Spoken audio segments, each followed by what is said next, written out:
I feel like things are moving way too fast lately. There's just so many things to do, so many things out there. Yet the kicker is there's never enough time to do them all. You've got to pick and choose how you spend your time, and at least for me, that's the hardest part. Can you ever really know if you spent your time wisely? That time wouldn't have been better spent somewhere else. Not getting any younger after all. At least to me, the easiest way to convince yourself that you made the right decision and how to spend your time is finishing something. Completing a project is satisfying. Finishing something is satisfying. That's the easiest way to tell if your time was really worth it. But sadly, out there exists a completely different type of project. One without a defined end. One that's never going to be truly complete. And knowing that, I've got just one question. If my metric for success is finishing something, how do you even begin to prioritize things without an end? The Bluetooth device is ready to pair. The Bluetooth device is connected successfully.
Just S4 parts. I guess I did kind of let my mind wander there for a bit, but it does remind me of something.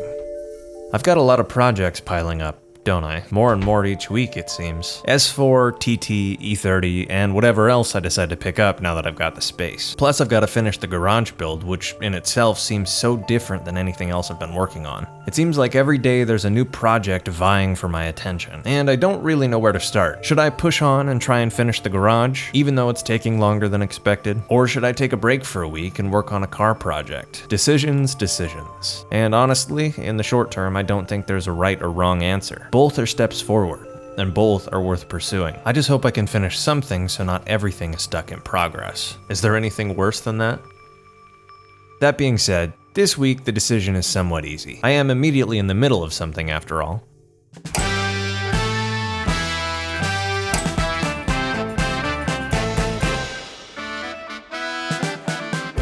Last weekend, I got my first real taste of working with drywall, and so far it was both harder and easier than I initially thought it was going to be. The first panels I put in last week ended up going quite well, but naturally, the second I realized that and spoke it into the universe, the first couple panels this week didn't. In fact, they're ones I'm definitely going to redo. You live and you learn though, and that's the entire reason I'm doing this to begin with. Who really cares if I have to spend some extra time and money to redo a sheet if I end up learning from the mistakes I made initially? Learning is a lot more valuable than $15 for a sheet of drywall. Plus, deep down, I know this place never will be perfect. There's old metal hanging from the joists, and the junction box is bolted to wood, so even after paint, it's going to look different. But I guess we can always cover it up. Iterative progress, am I right? Either way, I came in today with one goal and one goal only. I'll worry about the mudding, taping, and finishing later. Today, my only goal is to get the sheets hung on the wall. And with that goal in mind, that is exactly what I work towards.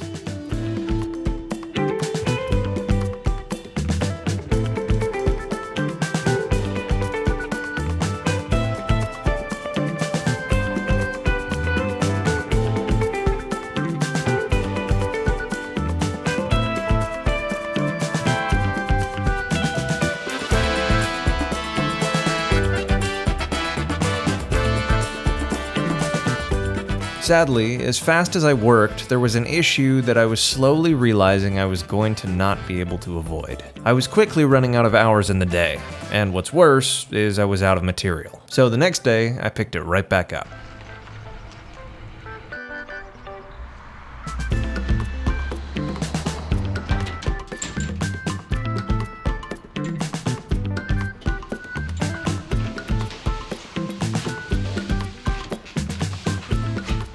So far, the most complicated sheet I had hung was really the one around the electrical sub-box, and I'm going to redo it anyways now that I've got a little bit more experience under my belt. Today was where I was going to practice with one that was quite a bit more intricate. Well, a little bit. As hard as this really gets is cutting holes. But these holes have windows in them, so precision is going to be quite a bit more important. And it all really starts by cutting the sheet to fit the wall.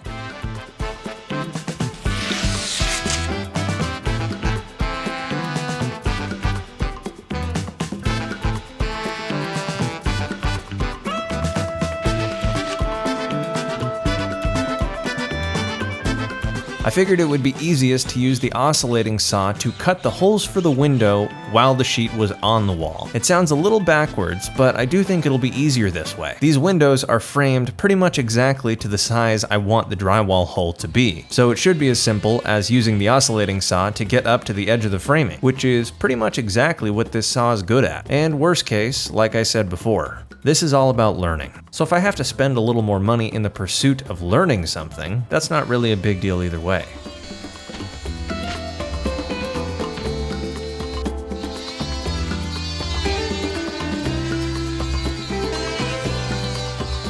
Thankfully, the oscillating saw idea worked pretty well. It cuts through the drywall super fast, but the second you hit the 2x4, it stops. So it was fairly easy to get a pretty rough hole. And it doesn't need to be perfect because the inside of the framing is also getting drywall. So we'll be able to use mud to make them look like they're one piece. For now, we just need to get these pieces to size.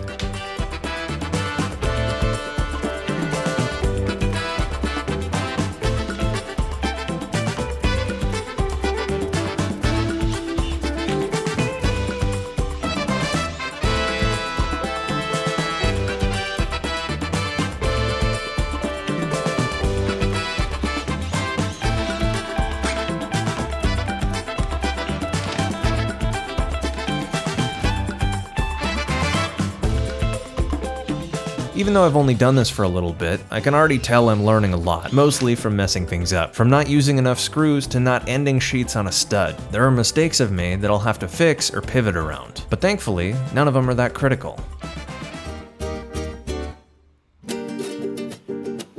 One of the things I've had to do a couple times is add support where there was none. In a perfect world, these sheets would all end on a stud. That way they've got support when you get to the mudding stage. I've kinda had to pivot with this. When my sheets didn't end with a stud behind them, what I've done is effectively build one. I'll cut the insulation and screw a 2x4 to the wall underneath it. Then all it takes is one more spacer and the drywall has the support it needs. At least that's my theory at the moment. I won't know for sure how well that works until I get to the mudding stage. But it's enough to move forward. To make progress. So that is exactly what I'm gonna do. I finished the last piece on the window wall and decided to redo two of the pieces I messed up on the first wall. My mistakes in this area before were twofold. For starters, I cut the piece poorly. Easy fix, I cut it better this time. But the biggest issue was there was no support behind it. If I used a full sheet to the left, the one above the sub box would be free floating. You can't have that. So what I did was cut the sheet to the left shorter intentionally so both sheets could share a stud. They were both supported and looking a lot better. I'd learned from my mistakes and already started to make an improvement. I was getting into the flow state again. I was really starting to focus on this, but because of that, I sadly forgot a little bit too much about the world around me and the environmental hazards that come with it.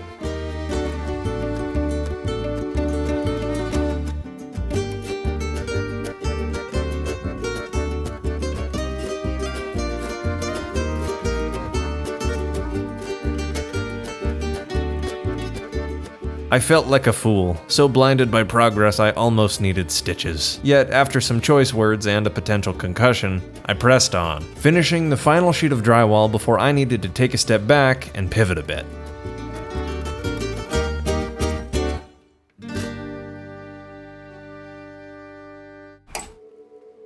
One of the decisions I made last week impacted this week quite a bit. I think this place would look best if we drywall all the way up to the top of the roof, the whole way up the triangle. Sadly, we can't do that immediately though. It needs both insulation and for the studs to be flush with what's below. So, I guess I better get building.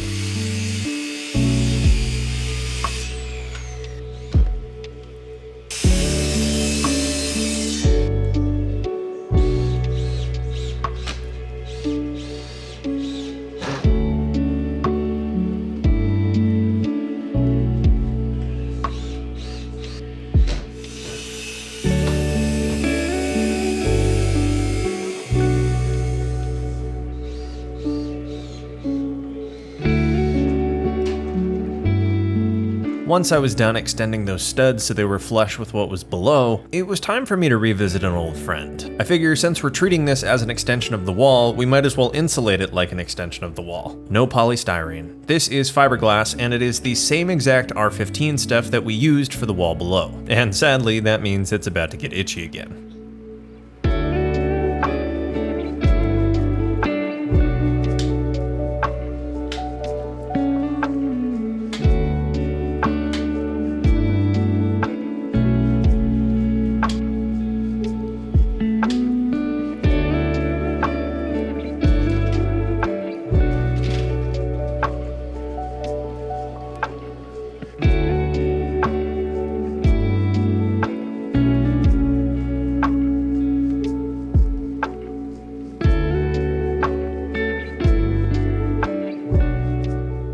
With the fiberglass in place, I could finally install the sheet that hangs over the first sheet we did to start the whole drywall process. Talk about a strange feeling of deja vu. A couple days of work and it feels like I'm picking right back up where I left off. Crazy how fast time can pass. At least we're back to the straightforward part of this whole install. Really, the only difference between these walls and the other ones is the shape is going to get quite a bit more complex. We've got to match the roof angle, so a lot of these are going to be triangle based. And similar to the sheets from earlier where I cut them in such a way that they shared studs, that's going to be my goal for the crest of the roof. I'd like to spread the weight as much as possible and keep the pieces as light as I can. Should be pretty straightforward.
When I first had the idea to redo this garage, I didn't at all realize how long it would actually take. I figured it would be a quick 1, maybe 2-week diversion and then we'd be back where we started, working on the projects that were already in progress. Sadly, life doesn't always go to plan, and I greatly misunderestimated how long this job would actually take. I still can't really see the end of it, and I'm starting to fear that the more I look for something to improve, the more I'm actually gonna find. That fixing the garage and the house up might never be something I can actually call complete. What if it really is just a distraction from the cars? What if the time I spent on this would have been better spent on them? At least I would have finished something then. Will I still be happy with this place knowing that there will always be something that needs doing? That in some capacity, it'll always be nothing more than in progress? Honestly, I don't know. I don't think anybody really knows that kind of thing. Maybe I should stop fixating on the big victories and acknowledge the small ones. Like this one. Even though taking the drywall up there was way more work, I think it was absolutely worth it. So I should probably do it to the other side.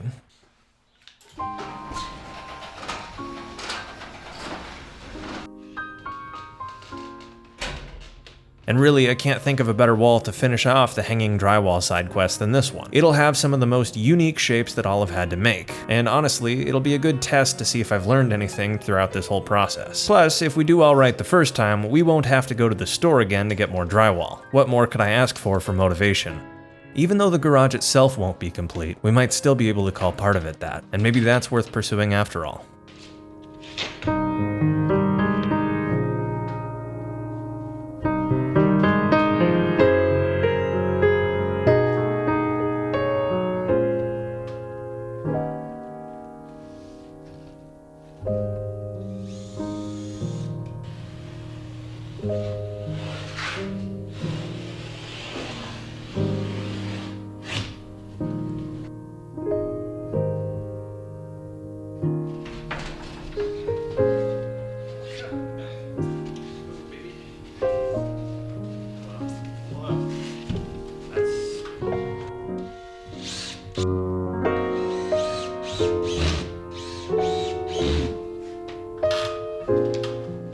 Sadly, I quickly realized that even this was not going to end up perfect. Unless I wanted to run to the hardware store for the third time, this side was going to have to be completed in 4 pieces as opposed to the 3 we did the other side with. Not quite the end of the world, but also not quite as perfect as I'd like it to be. Such is life.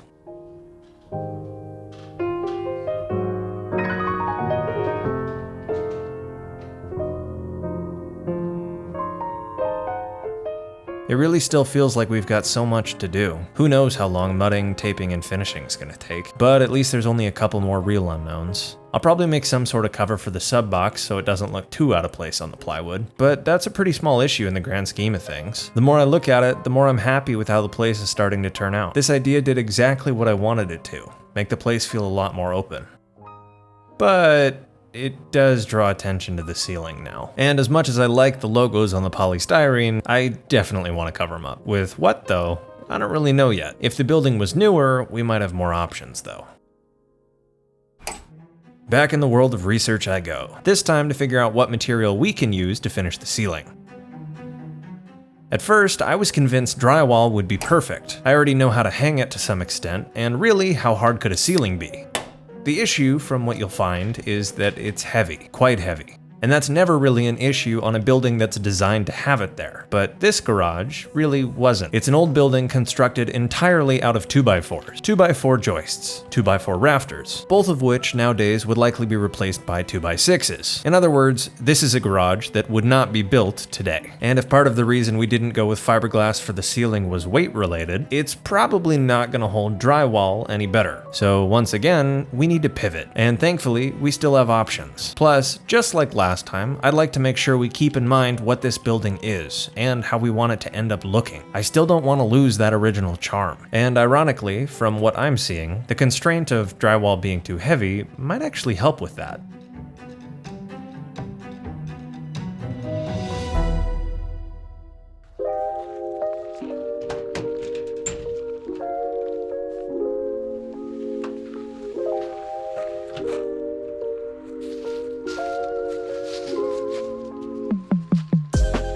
This is plywood, very thin plywood in fact. And because it's so thin, it is not only a lot lighter than an individual sheet of drywall, but roughly the same price. There's other benefits to it as well. I wanted to keep the original charm of this being an old wood shop, and I kinda think this is perfect for it. The ceiling originally had exposed wood, and with the exposed joists, I think wood on the ceiling would honestly look a lot better than drywall would. Plus, plywood is nowhere near as single use as drywall. Since I'm just nailing these to the rafters with overlap, I can take them right off. So on the off chance we do learn we need another layer of polystyrene board for more insulation, all we've got to do is take the nails out and all these pieces should survive and be able to be reused, which couldn't really be said for drywall. Plus, one of these boards weighs roughly a fifth of what one of the drywall boards does, so we don't have to be nearly as worried about the added weight. As far as how I'm installing these, there's no real right or wrong answer. It's all really going to be up to personal preference and how you want the seams to look. Unlike drywall, it's going to be a lot harder to make this look like it's all one piece, so I'm intentionally not trying to. I'm overlapping these boards with a slight offset, kind of like the pattern you would see on shingles or siding or wood flooring or whatnot. Rather than trying to hide the fact that it's plywood, I think it'd be cool and look better to go with it. That pattern would match the charm that this building originally had, and visually Hopefully, it's still gonna look leagues better than the exposed insulation will. Plus, we have even more finishing options with the plywood than we did with the drywall. Just like drywall, we can prime and paint it, but we also have access to anything that natural wood could be colored with. We could seal it as is with polyurethane, or we could even use wood stain to get it to look as close as possible to the color of the existing joists. Either way, it's gonna fit with the character this building originally had,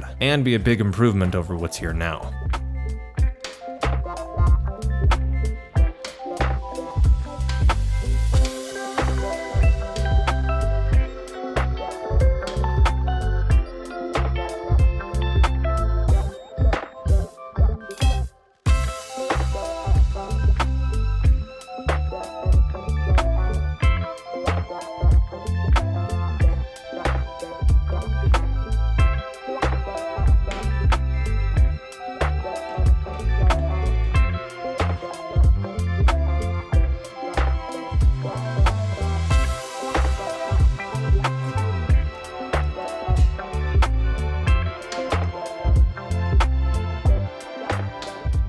It seems like time never waits for anybody, and just like last weekend, I can't call this job complete. Part of me wonders if I'll ever get to. Maybe I'm misunderstanding this whole thing though. Some of the best things in life never can be completed. Maybe I'm getting so focused on the end result that I'm failing to realize the small victories. So worried about completing the ultimate goal that I don't realize the improvements I've actually made.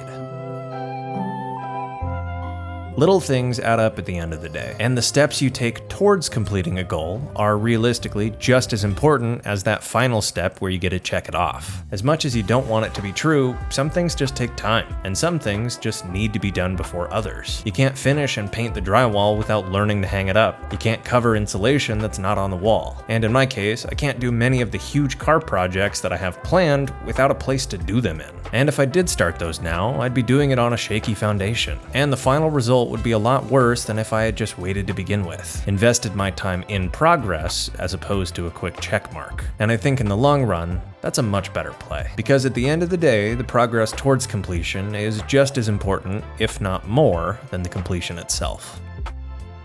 Thank you for watching. If you enjoyed the video, consider dropping a like and subscribing for more. That's the best way you can help support me and my content. Either way, I'll see you guys in the next episode. Thank you again. Have a wonderful day.